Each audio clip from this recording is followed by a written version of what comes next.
Hello friends, welcome to concept nursing classes. इस video में हम देखेंगे most important MCQs, repeated last year MCQs of fundamental of nursing.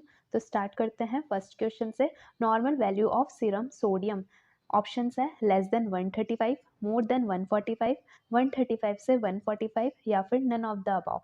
तो हमारी body में जो नॉर्मल वैल्यू होती है सीरम सोडियम की, वो होती है 135 से 145 मिली इक्विवेलेंट पर लीटर के बीच में। 135 से अगर कम होगा तो उसे हम बोलेंगे हाइपोनेट्रेमिया,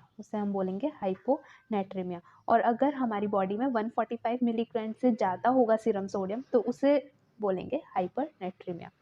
क्वेश्चन में सीरम पोटेशियम लेवल भी पूछा जा सकता है आपको, तो उसकी नॉर्मल वैल्यू होती है 3.5 से 5.1 मिली इक्विवेलेंट, और 3.5 से अगर कम होगा पोटेशियम तो उसे हम बोल देंगे हाइपोकैलेमिया, और अगर 5.1 से ज़्यादा होगा तो उसे हम बोल देंगे हाइपरकैलेमिया। सीरम कैल्शियम की जो नॉर्मल वैल्यू होती है हमारे अंदर वो होती है 9 से 10.5 mg/dl। अगर सीरम कैल्शियम 9 से कम हुआ तो उसे बोलेंगे हाइपोकैल्शियमिया। 10.5 मिलीग्राम पर डीएल से ज़्यादा हुआ तो उसे बोल देंगे हम हाइपर कैल्शियमिया। Next question, Chvostek sign found in. हमारी बॉडी के अंदर इलेक्ट्रोलाइट इम्बैलेंसेस की वजह से चौविस्टिक साइन देखने को मिलता है। तो ऐसे कौन सा इलेक्ट्रोलाइट है जिसकी वजह से ये साइन देखने को मिलेगा? Hyponatraemia, hypercalcaemia, hyperkalaemia, hypocalcaemia. तो इसका सही आंसर हो जाएगा हाइपोकैल्शियमिया के अंदर देखने को मिलेगा। अब देखते हैं चौविस्टिक साइन होता क्या है। It is a contraction of facial muscles in response to a light tap over the facial nerve in front of the ear। तो जैसा इस वीडियो में बताया गया है, जब हम ईयर के सामने फेशियल नर्व पे टैप करेंगे ना, तो फेशियल मसल का कॉन्ट्रैक्शन होने की वजह से ये साइन दिखेगा हमको।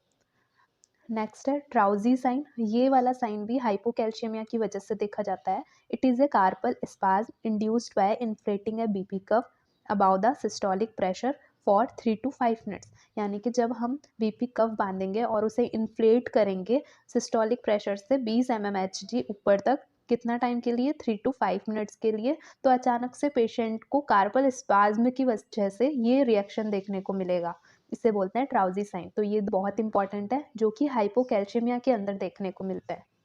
Next question, international council of nurse ICN was formed in the year।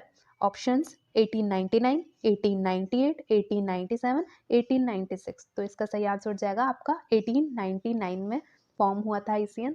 इसका जो हेड क्वार्टर है, अगर पूछ लिया जाए कि कहाँ पे है, तो वो है जेनेवा। कहाँ पे है? जेनेवा, स्विट्जरलैंड में। नेक्स्ट क्वेश्चन है, the most reliable method of taking temperature, oral, axilla, rectum या फिर नन ऑफ द अबाव। तो इसमें जब भी मोस्ट रिलायबल मेथड आपसे पूछेंगे तो आपको आंसर देना है रेक्टम, क्योंकि वहाँ पे large amount of blood supply present होती है। और हमको थर्मोमीटर कितना इंसर्ट करना है इन्फेंट के अंदर? 0.5 इंच तक, यानी कि 1.25 सेंटीमीटर तक इंसर्ट कर सकते हैं हम। चिल्ड्रंस के अंदर करना है 1 इंच तक, और एडल्ट्स में करना है 1.5 इंच तक।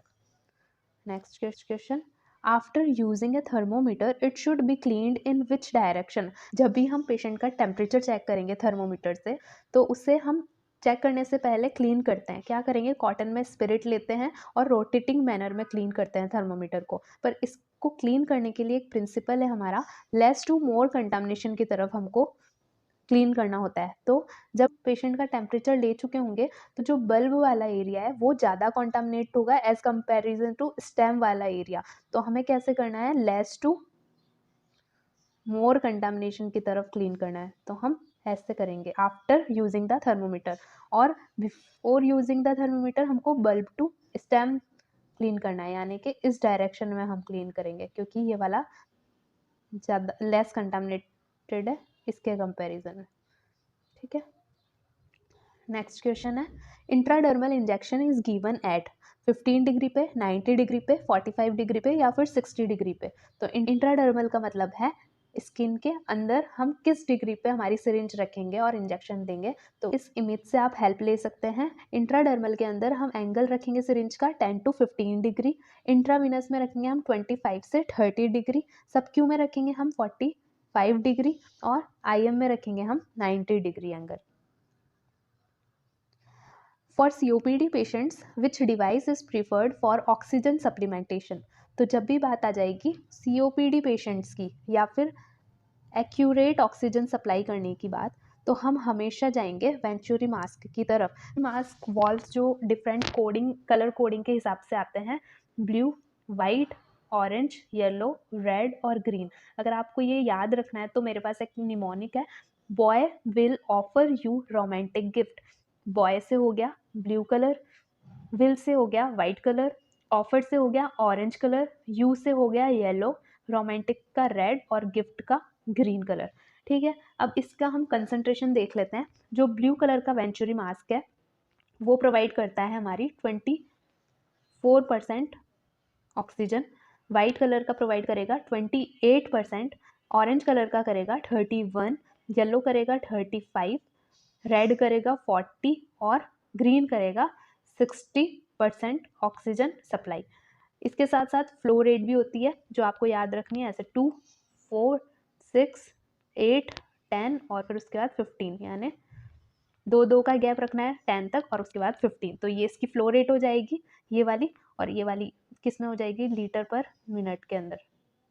ठीक है, और ये इसकी कंसंट्रेशन हो जाएगी ऑक्सीजन। वेंचुरी मास्क के अंदर जो पूछी जाती है रेड और ग्रीन से, तो आपको पूछ लेंगे कि जो रेड कलर का वेंचुरी मास्क है, मतलब इमेज दे देंगे और आपसे पूछेंगे कि वेंचुरी मास्क जो दिखाया गया है उसकी क्या फ्लो रेट है, तो आपको फ्लो रेट या फिर कंसंट्रेशन पूछ लेंगे तो 40% याद रखना है, और ग्रीन का 15 और इधर कंसंट्रेशन 60 याद रखना है।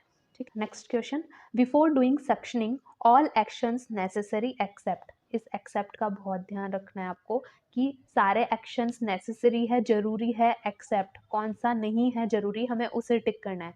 तो हैंड वॉश हर प्रोसीजर से पहले करना है, तो ये जरूरी है। चेक SpO2 प्रोब, तो जब भी हम सक्शनिंग करते हैं तो पेशेंट का सैचुरेशन ड्रॉप होता है, तो उसके लिए हमको SpO2 प्रोब को देखना है कि वो सही से लगी हुई है, सही से सैचुरेशन आ रहा है कि नहीं। Check temperature, check suction pressure, तो सक्शन प्रेशर भी जरूरी है। क्या जरूरी नहीं है, चेक टेम्परेचर, इसका कोई रेलेवेंस नहीं है यहाँ, तो सही आंसर आ जाएगा चेक टेम्परेचर।